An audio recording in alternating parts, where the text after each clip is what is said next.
G. G. Kaya mo? Tama, concentrate ka mo. Ako muna mga hindi ko mga.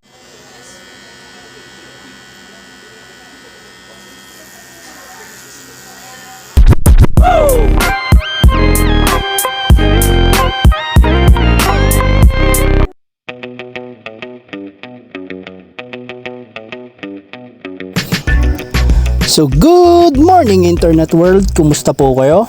Mototinta TV po muli. For today's vlog mga katinta is another tattoo session po tayo at freehand po ang gagawin natin dahil si client po is meron na po siyang existing na tattoo ano.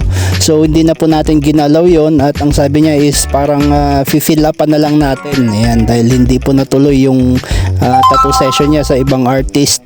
So ngayon tayo ang gagawa at ang gagawin naman natin is yun, ibabagay lang natin sa dati niyang tattoo which is Polynesian at magdadagdag tayo ng overlapping sa kanyang bandang likod. Ayan.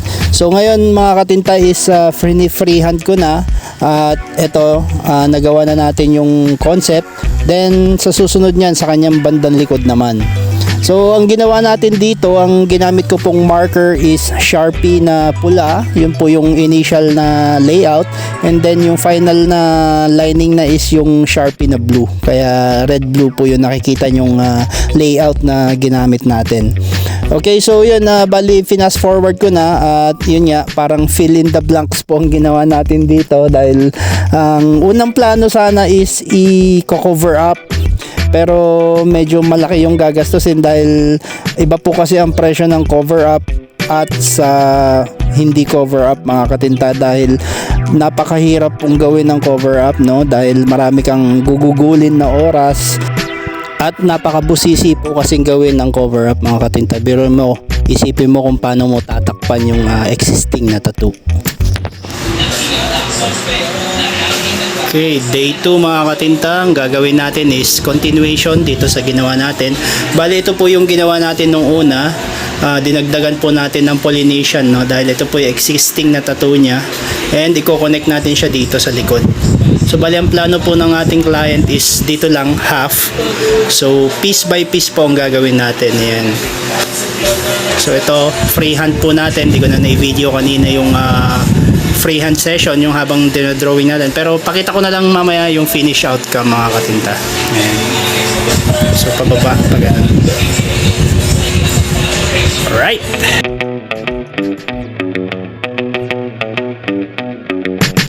at alam nyo ba mga katinta na mas mahirap pong gawin ang freehand design mga katinta dahil alam nyo naman po na yung stencil is once na naibakat nyo na, nandun na yung design, patutuyuin nyo lang is mahirap tanggalin yung stencil kaya hindi nabubura. Unlike po kasi sa freehand, pag Sharpie ang ginamit mo or marker, sa kapupunas at kapupunas mo sa tattoo is ayun nga, nabubura siya, kaya kailangan doble ingat ang gagawin mo rito. So as much as possible, tapusin mo lahat ng lining, lahat ng mga na-stencilan ng marker bago ka mag-shading, dahil kung piece per piece ang gagawin mo or per section, nako, mabuburaan ka ng marker mga katinta.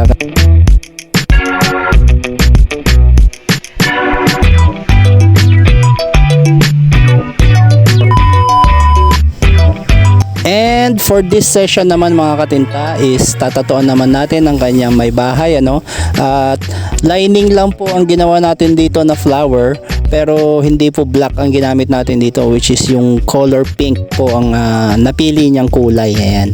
So yun, couple tattoo at congrats kay madam, napakatindi. Actually marami na rin siyang tattoo kaya sanay na siya sa mga pain mga katinta no.